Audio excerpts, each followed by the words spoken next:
whatever. And I think they're brown boulders, and she's like, look at all the deers. And I'm like, what, where? Like, where all those boulders are at? Because we're still pretty far. And, like, all those rocks. And I'm like, oh, my God, like, all these rocks were actually deers just lying in the middle of London, just chilling, eating grass or whatever they do. And I just couldn't believe it. It was like, literally, there was probably like 800 deers, bang, just there. And they're not moving, and there's people walking around them. And I guess they're like royal deers, I guess, Carl. Would they be? I guess Queen probably owns them or something. Oh yeah, it's all. I think all the parks in and around London are all owned by the Queen. So you're not allowed to steal plants, and you're certainly not allowed to chase their deer.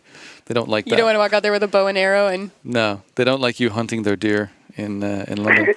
All right, so we're getting near the end of it here. So let's go through some of the basic details. Make sure that people know what platforms, when it's coming out, because ultimately that's what we want people to do: is get out there and buy Deus Ex and give it a spin. Play it and enjoy it. So, what are the final details then about the game? Well, I mean, obviously the game's coming out, like we said, on the 23rd. It's coming out for PlayStation 3. It's coming out for Xbox, and so it's a huge PC game. Which is a port. Obviously, we totally concentrated. It's on, huge game, super crazy immersive world, and that's really one of the main things we concentrated on.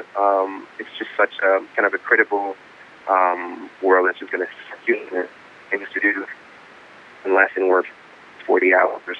You can pretty much do whatever the hell you want. So just jump in it. This is what we created for the players, and I'm sure they're gonna love it really. And there's 3 different versions. Sorry, there's the regular version of the game,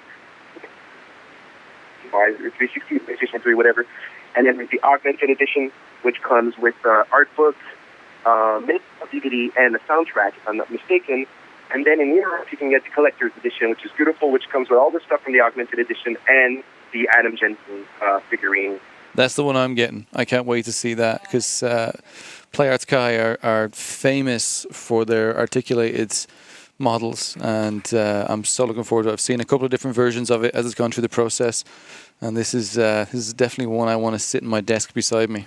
Yes, and you did sort of forget one bullet point, that the game is absolutely gorgeous, which has a lot to do with you and your art direction, I suppose. So congratulations on that end. Thank you very much. I had probably the most talented artist universe on that game. So, I guess I had a few crazy ideas.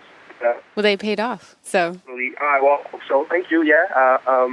The goal was to make a different kind of visual signature, making sure that it kind of stands out, and that it really has its own taste. Like I like to say that it kind of draws a line in the sand.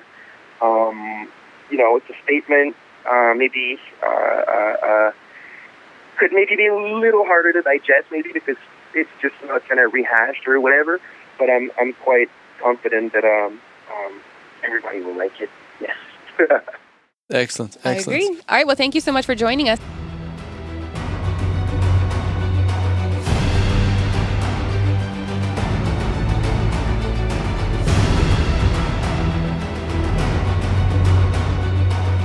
That concludes our show. Hope you all enjoyed the podcast, and thank you for tuning in. Next month, we're actually going to give you another reason to check out the show. Starting with our September episode and leading up to launch, we're going to be giving away exclusive branded merchandise every month, including a Xbox 360 decked out in Tomb Raider garb. So it'll be totally exclusive to us. We'll have some more information in the next podcast, so you'll have to listen to win.